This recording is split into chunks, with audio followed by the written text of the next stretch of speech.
So a very good afternoon to everybody and welcome to another episode of PPMA Lunch and Learn. So I hope today you are lunching somewhere very nice. I'm now melting in the Mindful HR Centre here in Shore by Sea. I'm trying not to complain about it because I love the sunshine. However, I'm going to be perfectly content because I'm joined by the fabulous Jennifer Curry from Iken. Iken are one of our sponsors of PPMA, a great partner that we really value their support. And it's fantastic, Jen, that you've joined us this afternoon to share your expertise around this whole subject of business continuity. So welcome. Nice Thank you. Thanks for having me. So just what I've been doing, I'm going to put you on the spot here as I do with all of my guests.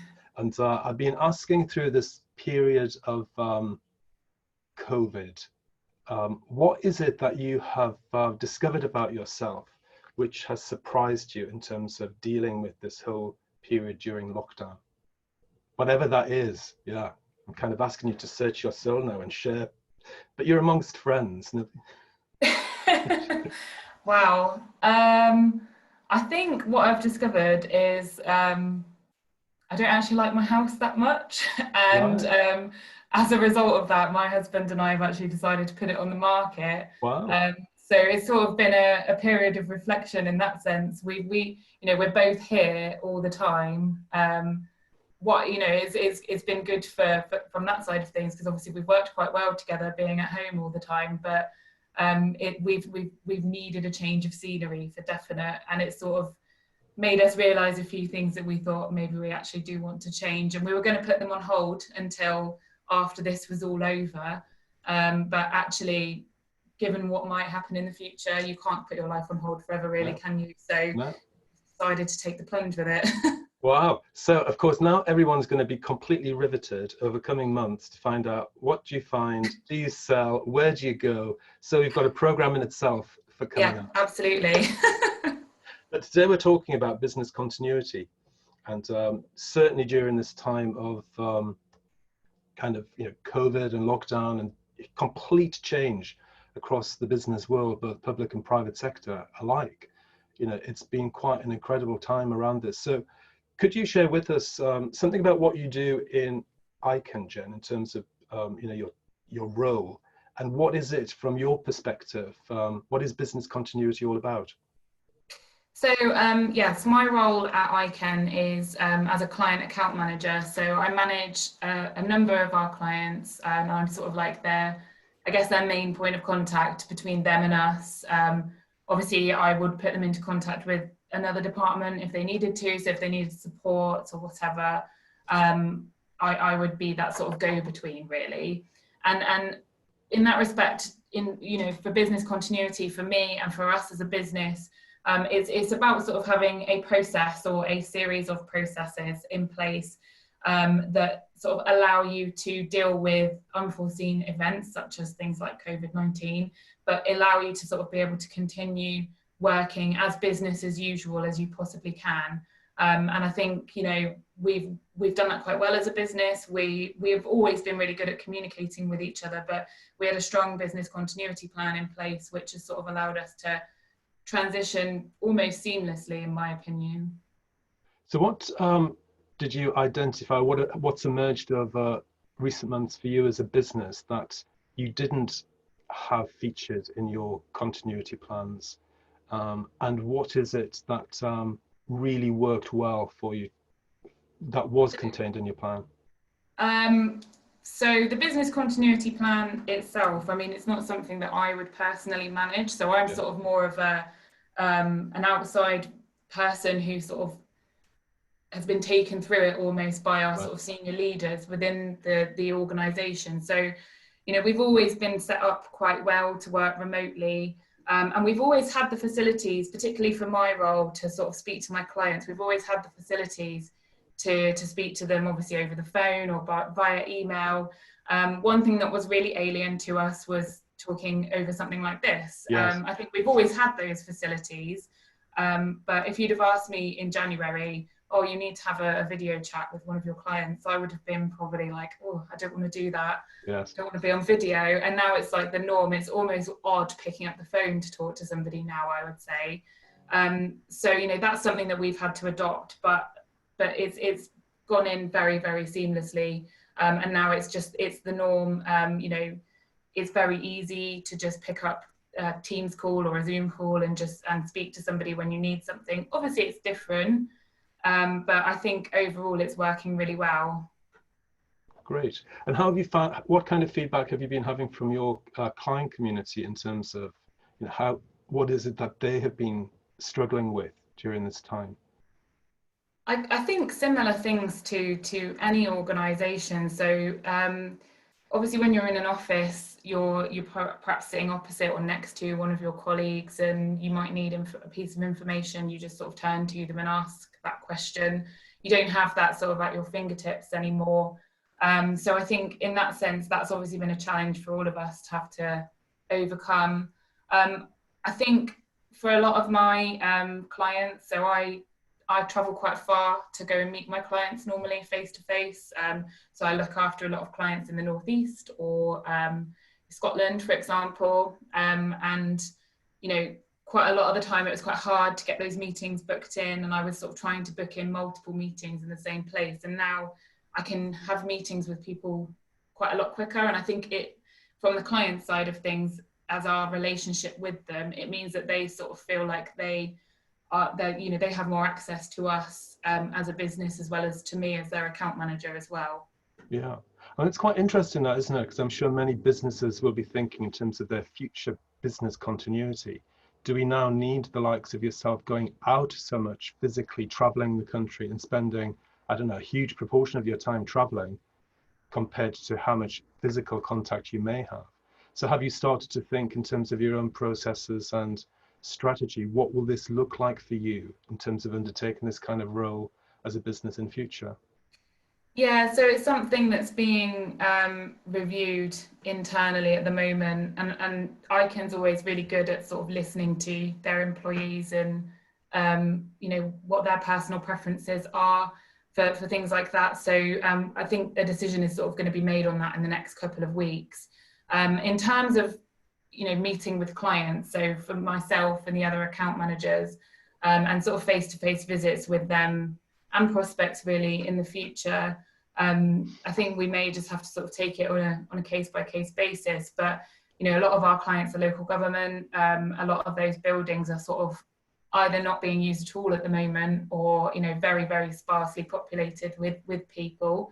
And so, you know, I don't actually think they feel like they need us to have that level of face-to-face contact anymore either. So I think it's going to be a case of working with them, working out sort of, do we need to come and see you at the moment?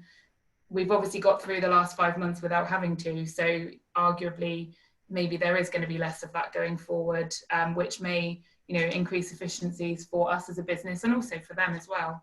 Mm. So in this is quite an alien world to me in terms of business continuity and processing. I'm not a particularly processy person. Mm-hmm. I've just been attacked by Luca. He's the whippet. He's decided to join us for the webinar. So welcome, Luca. It's too hot from outside.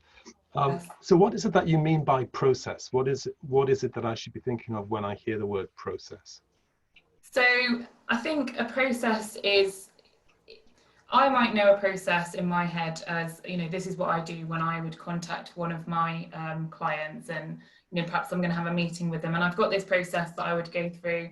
But really what a process should be is something that you can map out for you. So it's not a checklist, so to speak. Obviously there are checklists that you would need to go through. You know, you need to make sure you're following sort of a step-by-step guide, but it's sort of the wider picture. So for us, sort of a process is about what kind of data do you want to capture as part of this process, and then what do you want to do with that data, and how are you going to capture it? And you know, for us internally, we have lots of processes for, you know, loads of different things, from, you know, very technical things to this is how you raise a change request for something internally. But our clients will also have processes, so for different types of work, You know, within the HR world, you might have a disciplinary process or a grievance process. And really it is sort of a step-by-step guide, so that if I said to you, Lethem, I need you to go away and raise a change request for me, for example, here's the process. You should be able to sort of follow that through and know what you're doing. But the other thing with a process is that they are things that are also constantly evolving. So never sort of think of them as a static, because they, you know, things change. And actually having somebody like yourself who perhaps doesn't know this process as well as, say, I would, is a really good thing, because you might say, well, I wouldn't know what to do in that situation, and you sort of pick out gaps in it, really. But that's sort of what we mean by a process, really. And it's something that you know in your head, but you can also map it out on paper, and it's there for something to be followed by yourself and for others. Have you got any sense from either your own work or the work of your clients of kind of the number of processes that they might have mapped out for business as usual pre-lockdown, and then here we are in lockdown, in order to be more agile, flexible, quicker decision making, those processes have gone, so they're not relevant or appropriate. Has any of that emerged in terms of your dialogue? I think certainly people are realizing that they need to have maybe more in place, because, you know, you need to, when you're not able to say, or what do I do next, to somebody just across the desk, then the next best thing, I guess, is being able to follow that through some kind of mapped out process that's there for you to find. So, you know, a lot of our clients are using this as an opportunity to review their existing processes, and that's something that we are able to help them with. And, you know, because it's a different world now, obviously they're not, you know, they're not in the office, or they're not going out to sort of hearings where they might be face to face with people. Processes will obviously have to change. So I don't know the answer to whether they're having sort of more or less, to be completely honest with you, but there's definitely a huge review of things going on in line with the way that we are now working. Right. And is it too early yet to say what kind of things they are changing, in terms of, you know, what stuff are they dropping off and what things are they adding in? From a practical point of view, I mean, again, I don't know the ins and outs of it. I think, you know, lots of things such as printing off a letter and sending it out to somebody, that's probably something that is being dropped from processes, because we're simply not working in that way anymore. And then, you know, introducing things like, oh, well, we're going to have a virtual meeting as opposed to a face-to-face meeting. And although they seem like very small changes, they will have an impact on how a process is run. And sometimes I think certain things may be being done more frequently. So within those processes, you're having sort of more frequent touch points, I guess, to ensure that everything is on track. Because again, you're not, nothing is as visual to you anymore, because you're not sort of in the office with those people. Yeah. I mean, it would be quite interesting. I don't know, I find it quite fascinating to actually see what emerges, you know, over coming weeks with you, in terms of what does a kind of an online disciplinary investigation or an online disciplinary hearing look like compared to the process which existed, you know, kind of, you know, at the beginning of the year, and how does it actually, you know, is it impacting upon decision making at all, you know, and how does it actually impact upon that sense of fairness and natural justice, you know, in terms of, you know, for the parties involved. And it's, I don't know whether that's the kind of thing which people would be picking up in terms of kind of developing new workflows for this. Is that the kind of thing that they'd be looking at, or is workflow something different? So a workflow is kind of, I mentioned data mapping earlier and sort of data capture, and a workflow from my perspective is sort of how data mapping and a process sort of come together. Right. So a workflow is when we sort of help our clients develop their workflows within our software, we sort of interrogate their process and also why they're looking to do something. So, you know, the key thing with developing a workflow is understanding actually what you're doing in the first place, and then having the sort of confidence to map that out. So a workflow might tell you you need to go and complete a piece of information, and then create this document and send it out, and then add this date into your calendar. So they are different things, but workflows are largely built off of somebody's existing process, and what data they wish to sort of map within that and be able to capture. So what are the common mistakes do you find that organizations or teams generally make when developing workflows? So in my experience, and I think probably what's happening right now is a really good example of this, is that I think people tend to tie themselves in knots trying to cover absolutely every single eventuality that may happen in a particular process. So a process isn't a straight line. It can have many, many branches coming off of it, depending on what happens. So, you might tell yourself, well, has it been outcome A or outcome B? And if it's outcome A, it's going to go down one path. And if it's outcome B, it's going to go down another. But there's so many outcomes that could come out of things like, what's going on at the moment.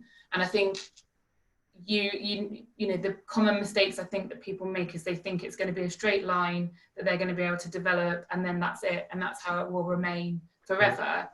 Actually, there should be a guide that gets you from A to B, and you may have a few sort of eventualities that come outside of that, but you need to be prepared that you may not have considered everything, and that's okay. You just review it and you amend as you go along, and I think that's what makes really good workflow building and sort of process mapping is, being prepared that you're going to be reviewing it.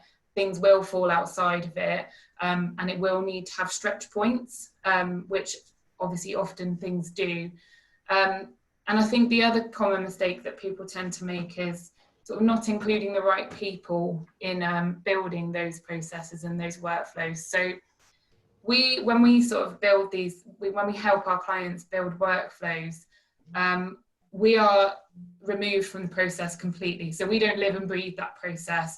We're there to sort of interrogate it and say, well, why do you do that? And what happens next? But you do still need those people that do live and breathe it to tell you the whys and hows. And it's about having a combination of those two people. So quite often we'll see somebody's been sent to sort of put together a workflow, and they've been given a piece of paper that says, this is what we do. But actually they're not doing it, and there's probably lots of little things that fall outside of that they're not able to answer the questions. So the right people and sort of being prepared that it's going to be a moving piece, I think, are the sort of key common mistakes that people sort of tend to forget about. So how are you doing?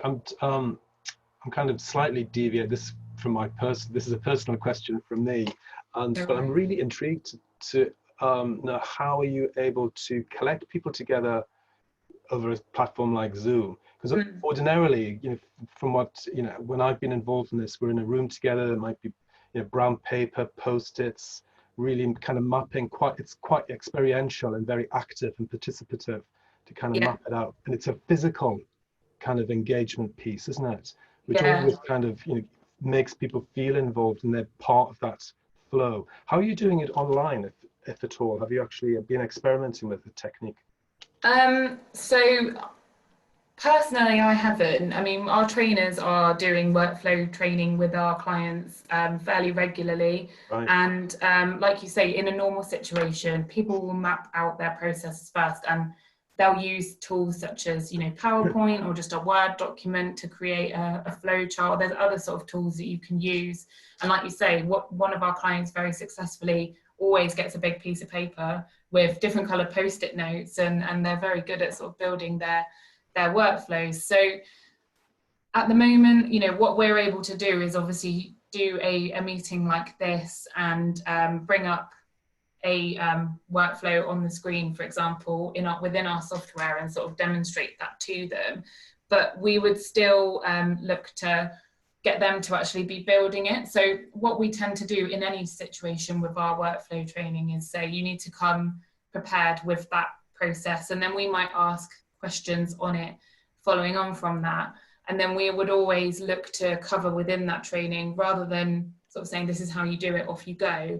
We'll build it sort of with them, and we can see their screen, we can take control of it, we can show them what they need to do and when, generally we would ask them to sort of send us what they're looking to do beforehand as well. Obviously, it's not always possible to have the right people on a call at the right time, but it is, that's always our preference, is to have all the right people together and make it a very practical experience. So with screen sharing and the fact that it's all sort of within an electronic piece of software, it does still work. Obviously, like, it's different, but it's not that different in the sense that we would still do that when we were face to face. We'd still have it up on a screen and we'd be showing people through it. It's just, rather than us being there in person, we're there virtually to support them. Yeah, that's fascinating. It would be really good to invite one of your training team in to kind of take us through the methodology that you're using in Iken to actually help your clients.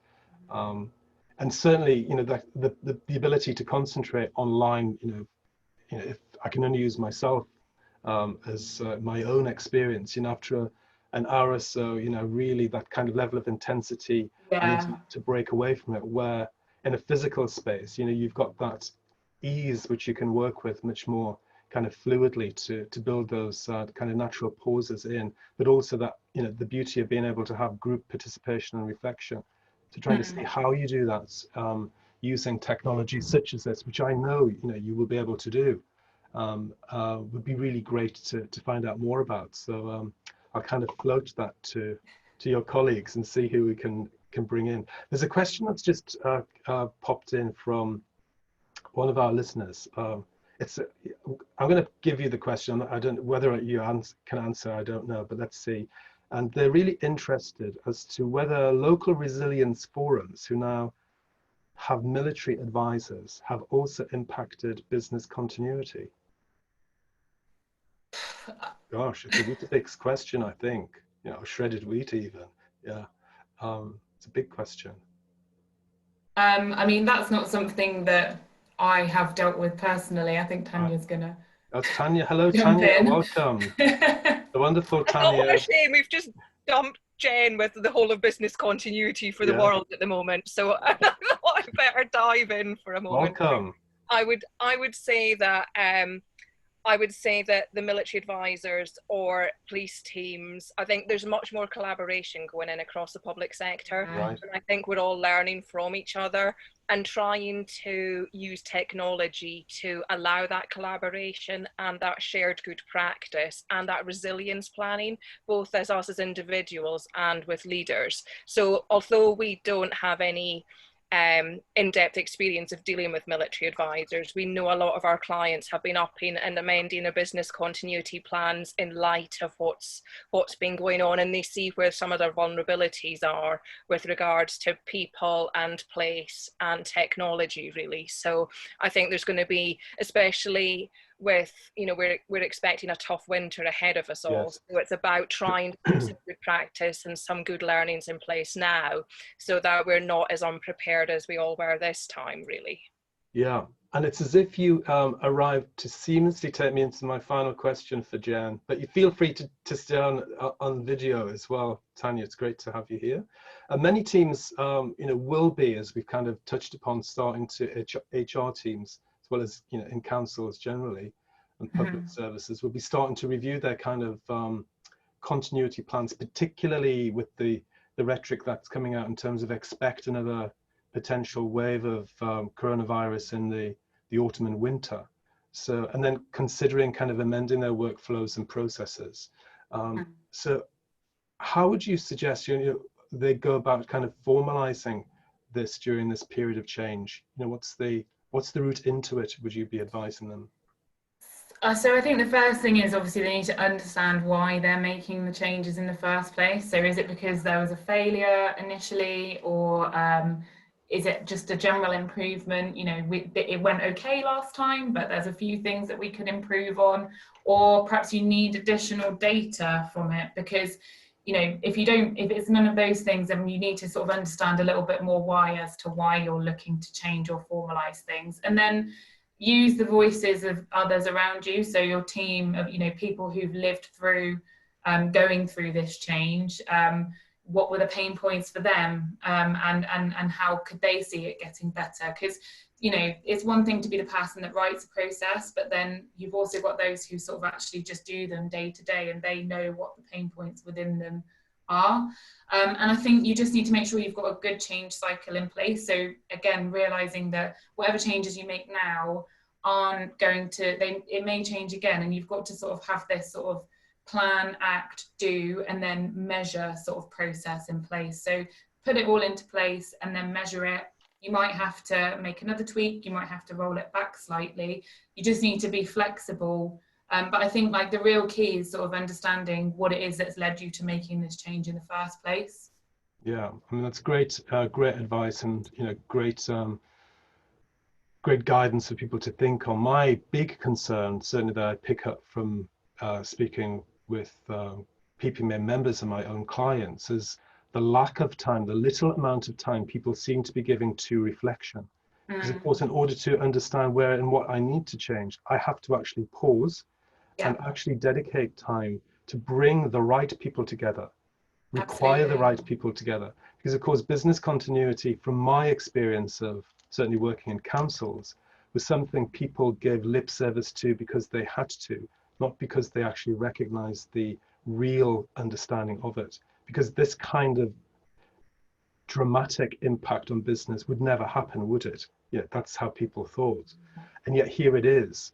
Yeah. And here is the biggest challenge we've ever faced within business. And has it actually driven enough learning for people to recognize I need to pause, reflect, and capture learning and data throughout points?